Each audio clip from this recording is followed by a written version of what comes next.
గర్భవతి అనే ఏకైక కారణంతో ఏ మహిళకు ప్రభుత్వ ఉద్యోగ అవకాశాన్ని నిరాకరించడానికి వీల్లేదని అలహాబాద్ హైకోర్టు కీలక తీర్పును వెలువరించింది. ఒక మహిళకు బిడ్డను కనడమా లేదా ఉద్యోగం చేయడమా అనే స్థితిని కల్పించడం అంటే రాజ్యాంగం కల్పించిన మాతృత్వపు హక్కును, జీవనోపాధి పొందే హక్కును నేరుగా హరించడమేనని హైకోర్టు ధర్మాసనం వ్యాఖ్యానించింది.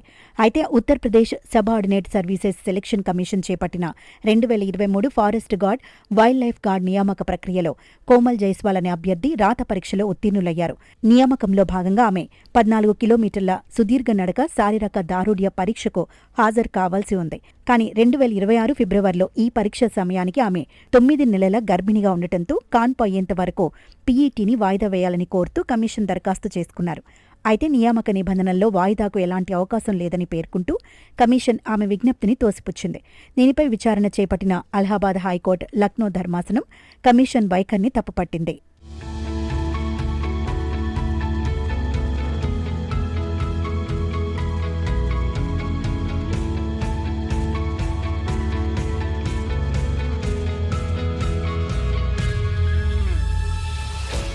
నియామక నియమావళిలో వాయిదా వేయడానికి ప్రత్యేక నిబంధనలు లేకపోవచ్చు, కానీ ఎక్కడ వాయిదా వేయకూడదని నిషేధించలేదని కోర్టు వ్యాఖ్యానించింది.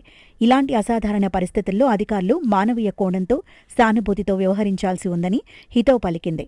ఉద్యోగ ప్రకటన వెలువడినప్పటి నుంచి రాత పరీక్ష వరకు దాదాపు 2 ఏళ్లకు పైగా సమయం పట్టిందని, ఈ మధ్య కాలంలో వివాహం, గర్భం దాల్చడం వంటివి సాధారణ జీవితంలో భాగమని స్పష్టం చేసింది.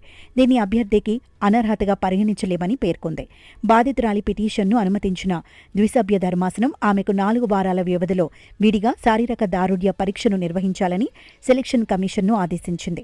ఒకవేళ ఆమె పీఈటీ, మెడికల్ పరీక్షల్లో అర్హత సాధిస్తే ఆమె కంటే తక్కువ ర్యాంకు వచ్చిన అభ్యర్థికి ఉద్యోగం ఇచ్చిన తేదీ నాటి నుంచే అన్ని రకాల ప్రయోజనాలతో నియామకం చేపట్టాలని స్పష్టం చేసింది.